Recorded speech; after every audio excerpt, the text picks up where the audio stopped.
Perhaps the most manipulated texts in all of literature are those passages from the Bible that envision Christ's second coming.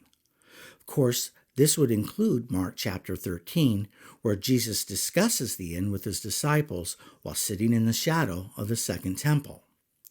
I have suggested that in order for us to grasp the difficult things Jesus talks about in Mark chapter 13, we must first immerse ourselves in the surrounding context. And so we did. After all, we can't just drop into the middle of the conversation, so to speak, and expect to engage with the topic properly. And since Mark chapter 13 is just a part of the more extensive 11:1 through 13:37 section, then we must consider Jesus' prophetic message in chapter 13 in light of his words and actions in chapters 11 and 12. With this in mind, I want to suggest the structure of Jesus' message in chapter 13 is much like this painting by James Tissot, which incidentally is entitled The Prophecy of the Destruction of the Temple. Notice the different levels of depth in Tissot's painting. Almost immediately, our eyes are invited in by the images closest to us, and it is there, in the foreground, where there is the most detail and the colors are the brightest. However, as we move from the foreground to the background, the intensity and the color diminish. Yet the background provides the context and complements the overall look and feel of the painting. Likewise, in Jesus' prophetic discourse, he alternates between describing events in the foreground, these things, the end of a time, and events in the background, in those days, the end of time, or the parousia. Why don't we grab our Bibles and have a closer look? Mark chapter 13, verse 1. And as Jesus came out of the temple, one of his disciples said to him, "Look, teacher, what wonderful stones and what wonderful buildings." And Jesus said to him, "Do you see these great buildings? There will not be left here one stone upon another that will not be thrown down." Jesus has just left the building, and since he will now immediately go out and sit on the Mount of Olives, the mountain which is east of the city, some of you might recognize Mark's allusion to Ezekiel chapters 10 and 11. There, God also left the temple and then stood over the Mount of Olives, leaving his house defenseless. Back to Mark, it's essential to note that the Jerusalem temple is the subject of the conversation between Jesus and his disciples. Not a future imagined temple, but the second temple, which was reconstructed by Herod the Great. Herod's temple was twice the size of Solomon's, and it was an immense fortress complex with many buildings. In fact, it may have been the most magnificent structure in all of the ancient world. Thus, the ancient Roman historian Tacitus called it immensely opulent, and Josephus compared it to a beautiful snow-capped mountain. To be sure, the temple was a symbol of Jewish religious life and national pride. It was associated with God's existence, and it was the place where heaven and earth intersected. Of course, the disciples were Jews and must have felt connected to the temple. Clearly, they were in awe of the temple's spectacle, its immense opulence, especially the massive stones from which it was constructed. Perhaps the disciples, just like many other Jews of their day, believed the temple to be invincible.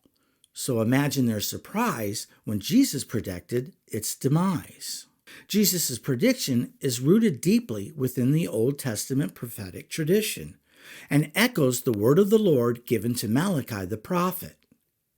At the same time, Jesus' announcement here is simply a restatement of his words and prophetic acts given in chapters 11 and 12. Of course, Jesus' prediction became a reality in 70 AD, when at the height of the Jewish war, the Romans thoroughly destroyed the temple and all the buildings that went along with it. And so, like the Assyrians and the Babylonians that came before, The Romans were merely a tool in God's hand to render judgment upon his rebellious people. Sidebar.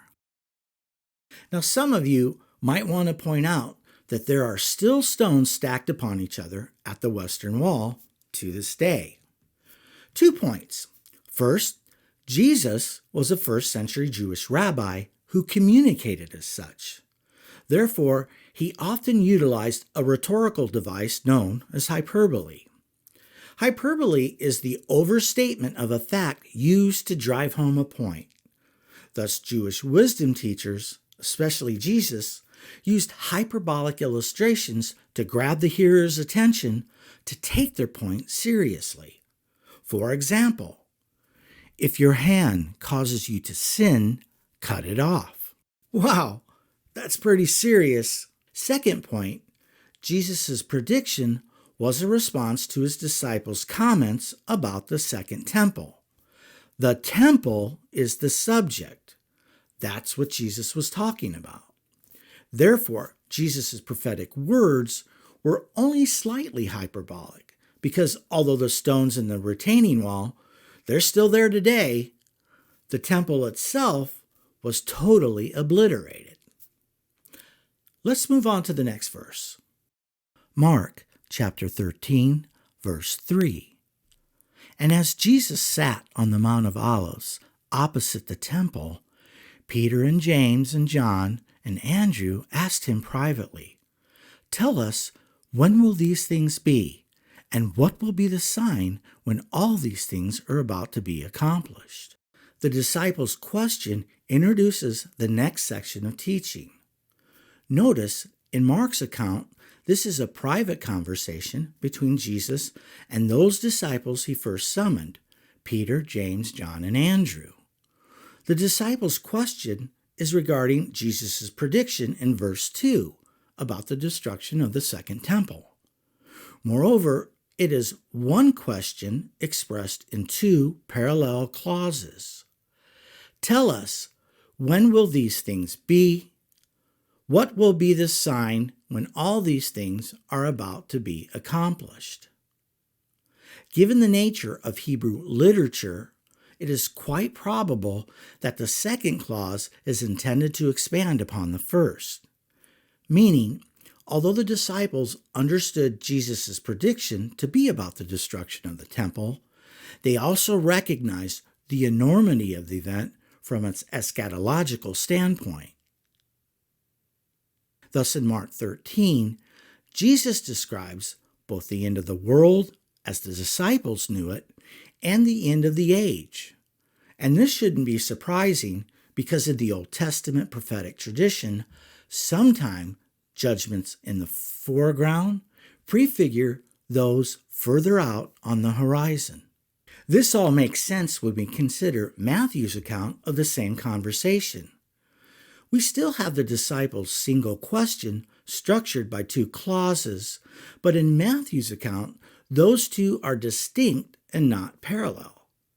These things, in context, refer to the destruction of the temple, but notice the second part of the question clearly refers to something else.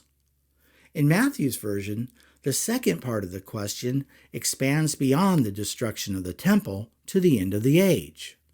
Moreover, Matthew accomplishes this by introducing the Greek term parousia into the equation, which is a technical term for the second coming of Christ. I find it fascinating that although the word parousia isn't used by the other gospel writers, but by the time Matthew pens his gospel, it was already a well-established term within the early Christian community. As we bring part 1 of our discussion about Mark 13 to a close, it's essential to note that in Jesus' prophetic discourse, he alternates between describing events in the foreground and events further out on the horizon. And next time, we'll learn that Jesus not only addresses the disciples' misconceptions about the parousia, but ours as well. Until next time, may the Lord bless and keep you. And thank you for joining me. Look forward to seeing you next time. Feel free to take part in the discussion in the comments section down below. And don't forget to like and share. And if you haven't done so, please consider subscribing. Thank you.